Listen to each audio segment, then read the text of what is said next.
Hey, what's up guys? This is Matty the Nerf Guy here, broadcasting to you live from the Matty lair. In this video we are going to be doing a tag back video on the NERF Hyperfire. The NERF Hyperfire in history was essentially a dart tag gun, but made its way into several NERF wars. Now, will this be practical enough in like Humans vs. Zombies or, NIC or Sambo games? In my opinion, not really, as NIC is, I believe, NERF Internet Community Wars, and Sambo is, I believe, stock ammunition modified blasters, stock ammo modified blasters only war. So, I don't know if this will really count as a stock blaster. Correct me if I'm wrong, to all you nerfers out there, and I'll, tell you nerfers have been in the game longer than I have, I don't know if this would be stock ammo or not. To me, I've never really known the difference between stock ammo and regular ammo. To me, it's just regular ammo, pretty much. So yeah, but anyway, back into the tag back. In the dart tag game, this was a very fun blaster. This came in a variety of different flavors. It came in red, orange, I believe, I don't know all the colors, but I know red, orange, blue, and green. As you can see, I have the red ones, with the red one. I don't really have any of the actual, actual stuff with it, or tagger darts. But this came with tagger darts, and the tagger darts were, I believe, some of the first darts to actually have a Velcro tip to them. The reason being is because in the dart tag game you had glasses, or safety glasses, and vests. And when you fire this at someone, the tagger dart would stick to their vest and tell you how many points you got. So yeah, it was, I believe, altogether, this came with the blaster itself, 10 tagger darts, the vest, and some glasses. The glasses were pretty cool. I did notice that in like a lot of Nerf War videos, the vest and glasses were just used mainly, I guess, for the person. They weren't really used in tagger wars. These were probably just another blaster to be used for fun. Although this is a very fun blaster and very reliable, in my opinion, it's not very practical in a Nerf war. Very practical. It's loads of fun to shoot, yes. Now, if you're in it's practical in Nerf dart tag. Why? Well, because it's Nerf dart tag, and that's originally what this Nerf blaster was made for. And you can see it, like I say, it shot 10 darts up and down the cylinder here. It was actually pretty powerful. Though when I first saw this thing, I asked myself, why did it come with this foregrip right here when I mean, clearly your hand was going to be, up there. Trying to fire this off was, also the iron sight was just pathetic. Look at this. If you're trying to aim with that sight, I really don't know. But also there was the tack wheel. If people were, I believe, playing and all, they'd probably put I think it was back when the only original N-Strike had come out with the Nerf Recon, the light thing and all. They could put a recon sight on this or just tape a flashlight to it or something and play games that way. But this did come with one tack wheel. I don't think this is really worth putting like a scope on it or something. Just that's the only thing I could think of is just it's at the top for like optics or laser sights or something. A recon laser sight you probably could put on there quite comfortably, but it'd probably wobble around. And also it'd obscure your view when you're trying to aim at your opponent. So why they put a tack wheel there, I have no clue. And also the only other drawback of this is the trigger. As you can see, this is sort of a a red and silverish looking color blaster. This right here, this clashes with the whole thing, and it's got these two sort of dots right here that don't really do anything. They are just sitting there, but the trigger itself, which is green, just in my mind clashes with the whole blaster, and in my mind just ruins the look of the blaster.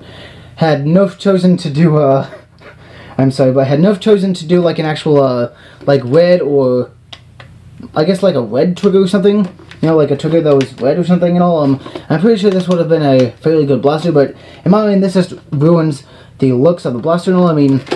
When I use this, it is fun, but I try not to look at the trigger just based on the fact that I think it just ruins it. So, but the practicality of this, though, in my mind, is not very good in Nerf War, just based on the fact that if you're, say you're in Humans vs. Zombies, for instance, and this is your primary and all, the fact that you're just doing that and all, and as opposed to like a flywheel or a as like a strife or a what is it? Basically, just as opposed to a strife or a retaliator where it's compatible with all stocks, you have to use the same rate of fire each time. Where it's, I mean, it's like the same rate of fire, it's the same FPS. This might be good for like integrations and all, such as like, I mean, you I don't know, you find a way to integrate the top of this to it and all, or integrate it on top of something, and then, you know, do that and all. I mean, it might be good as like if you can probably epoxy it to like another blaster and use it as a sort of a secondary or something. I don't know. It is very secondary, really, don't get me wrong, but as a primary, not really. Just based on the fact that it doesn't have a magazine feed and it can only shoot 10 darts, I believe, at a certain FPS. I think, now back then the cost of this was, I think, about 20 to 30, I think 25 to 30 bucks. I think 35 if I'm not mistaken, just because of everything in it. But I think the blaster itself was probably the most expensive part.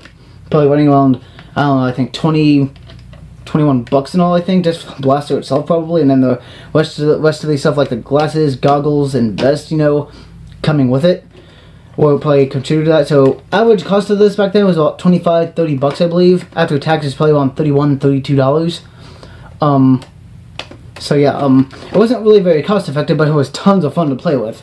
I've never really owned one of these, so I mean, and don't really see, and like I say, you can't really find these and all, and NERF dart tag, like quick 16s and all of that, and the, I don't know, I guess the quicks, I don't know, it's the one, I don't know the, it's like the dart tag pistol, no, I guess it's the only two I know are the quick 16, the speed swarm dart taggers and all, so yeah, but this was like one of the first ones, I believe. I don't know when this one per se came out, but it, again, my overall opinion though is it is very cool, except for the trigger. The color scheme is pretty cool, you know, 10 darts as opposed to like a single loader and pushing towards the thing and all.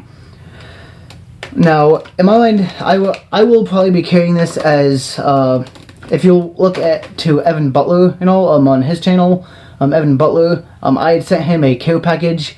And all, I'm probably going to be using this in my NERF War that's coming up on May 7th and 8th called Arcadia NERF War, the War of Champions. This is probably going to be my new secondary, just as a last-ditch blaster, because it holds 10, as opposed to like the regular strong arm of 6 darts, or a, I guess, or as opposed to a fire strike, or anything else that only holds 6 darts. This holds 10, so I mean, the fact that I can hold this, you know, I'll probably be using this alongside my, alongside my Alpha Trooper and my Ravonix 360.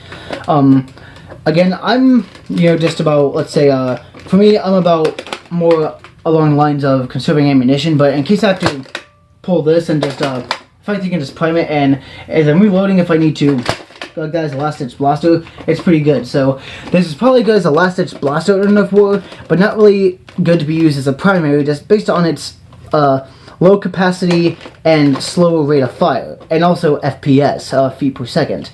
I think it was probably less than 25-30 feet per second when this came out. I'm not really sure.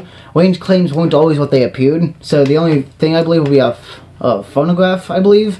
So yeah, but that concludes my my tag back of the NERF Hyperfire. Again, this is a fun blaster. I would highly recommend this to anyone, but you can't find it on the site and all, so the only way you can find these, I believe, is like through garage sales, thrifting, and I'm not sure if they have any on eBay, Craigslist, or Amazon. If they do and all, they might go for really cheap. So yeah, I strongly recommend this for any NERF collection. Hey, for all you NERF modders out there, great modding potential. Personally, I think this is great for integration. So you just use your imagination and do whatever you want with it all. Alright. So anyway, guys, I will see you later. Tomorrow I will be bringing you, I get off work tomorrow, I believe at around 5:30, so I'll do my best to upload another video as soon as I get home and settled in. This weekend's going to be long. I'm going to be working and all that. Also, I am, what is it? I haven't been posting a lot because also I've been doing my film, Living with Autism, for my Facebook page called Anti-Bullying of the Autistic. That's set to be released on July 15th this year. July 15th, 2016 at like 8 p.m. or so. So yeah, that's also another reason I'm busy with that, but also just with a few other things. So again, I am sorry that I haven't been posting a whole lot. I'm going to post whenever I possibly can. I am going to be doing some mod videos when I get the chance and some more room and some time to actually do it. No, I'm not going to make any promises, but that will be coming in a couple of months, just so sit tight. If you have any tag-back reviews you'd like me to do, leave me a comment in the section below. Any reviews you'd like me to do on future blasters, please leave a comment in the comment section below. Also, don't forget to like, rate, comment, and subscribe. I'll see you next time on Matty J Reviews from Matty the Nerf Guy.